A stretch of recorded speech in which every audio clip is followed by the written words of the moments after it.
Internet rumors have followed Kendall Jenner for years, and her recent response has everyone talking about authenticity, sexuality, and what we think we know about celebrities.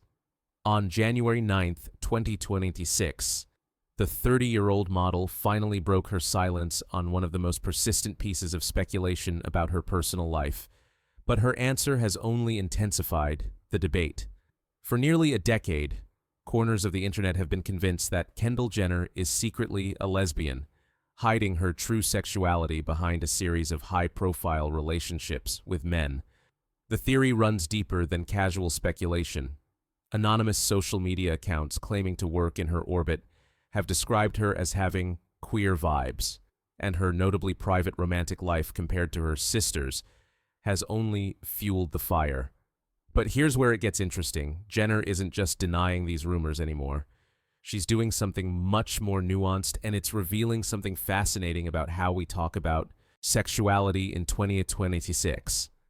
During her appearance on the In Your Dreams podcast, hosted by Owen Thiele, Jenner made a statement that immediately went viral. "I am not a lesbian. For now." Those last two words changed everything. She followed it up with, "I'm not closing doors to experiences in life," essentially acknowledging the fluidity of sexual identity while maintaining her current position.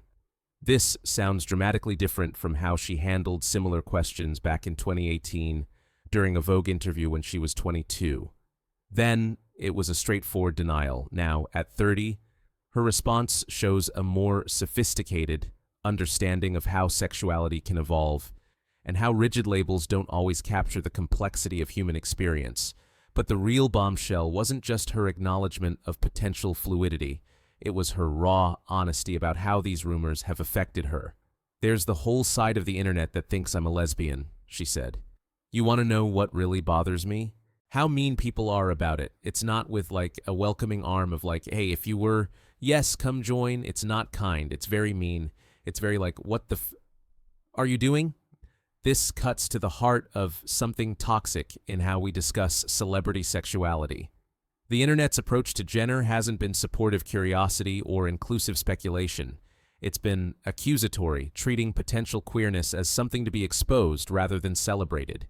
The assumption underlying these rumors is that she's deceiving people, that she's somehow morally obligated to publicly declare her sexuality for the consumption of strangers.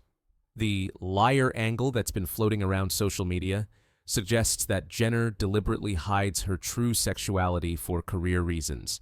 It's a theory that assumes being openly gay would damage her brand, her modeling career, or her business ventures. But Jenner directly addressed this, and her response was telling. "I've seen really up things that are like, it's bad for business." And I'm like, what? How?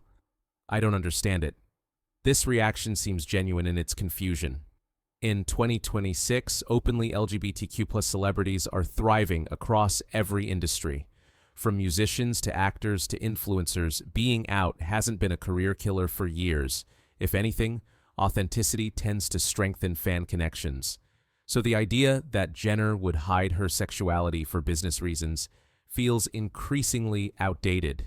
What's more compelling is her statement about her own self-awareness. "I can speak for myself here, and knowing myself, I think at this point in my life I'd be out if I was. I'm just saying that knowing me and knowing how I would want to live my life, I would be. I'd have no problem being that." This is where the conversation gets really interesting. Jenner essentially says that she knows herself well enough to believe she would embrace and share her authentic identity if it included being a lesbian. She's not claiming certainty about never being attracted to women in the future, but she's saying that right now, that's not her reality. The timing of these statements is also worth examining. Jenner is at a pivotal point in her career. She's stepping back from modeling, focusing on her 818 tequila business, and reportedly considering a move into house design. This career transition suggests someone who's increasingly comfortable making choices based on personal fulfillment rather than external expectations. It's hardly the moment when someone would feel pressured to hide fundamental aspects of their identity. The internet's reaction to her podcast appearance has been predictably mixed. Some have praised her openness and nuanced approach to discussing sexuality. Others remain skeptical, particularly on platforms like Reddit, where conspiracy theories about celebrity authenticity thrive. The persistent doubt reveals something uncomfortable about how we consume celebrity culture. There's an underlying assumption in these rumors that the public has a right to know every detail of a celebrity's private life, and that any privacy or ambiguity equals deception. This expectation is particularly intense around sexuality, as if coming out is the only acceptable form of authenticity while staying private is inherently suspicious. But consider what Jenner's romantic history actually shows us. Her relationships with Harry Styles, Bad Bunny, and NBA player Devin Booker have been notably low-key compared to her sister's highly publicized romances. Rather than evidence of deception, this could simply reflect a preference for privacy. Not everything needs to be performed for public consumption. The speculation about Jenner also reflects broader cultural conversations about sexuality and identity. Her willingness to say, for now, acknowledges that sexuality can be fluid, that people can discover new aspects of themselves at any age, and that rigid categories don't always capture human complexity. This is actually a more progressive stance than either complete denial or immediate labeling. What makes this situation particularly complex is the intersection of celebrity culture, LGBTQ+ representation, and social media speculation. The queer community deserves authentic representation, and visibility matters enormously. But demanding that specific individuals come out or prove their queerness isn't the path to better representation. It's invasive and ultimately counterproductive. The real issue isn't whether Jenner is lying about her sexuality. It's why we feel entitled to demand complete transparency about celebrities' private lives in the first place. The assumption that public figures owe us access to their most personal truths reflects a parasocial relationship that's become increasingly toxic. Jenner's response to the hostility she's faced also highlights how discussions about sexuality can become weaponized. Instead of creating inclusive spaces for people to explore and express their identities, the internet often turns these conversations into opportunities for judgment and attack. The meanness she describes isn't just personally hurtful. It creates an environment where questioning or exploring sexuality becomes fraught and dangerous. Her openness about not closing doors to future experiences is actually quite brave in this context. In a culture that often demands immediate, permanent labels, acknowledging uncertainty or fluidity takes courage. She's essentially saying that she's open to whatever her future might hold, while being honest about where she stands today. The business argument that some critics make also falls apart under scrutiny. Jenner runs a successful tequila company and is planning to focus on house design. Neither industry would be negatively impacted by an openly LGBTQ+ owner.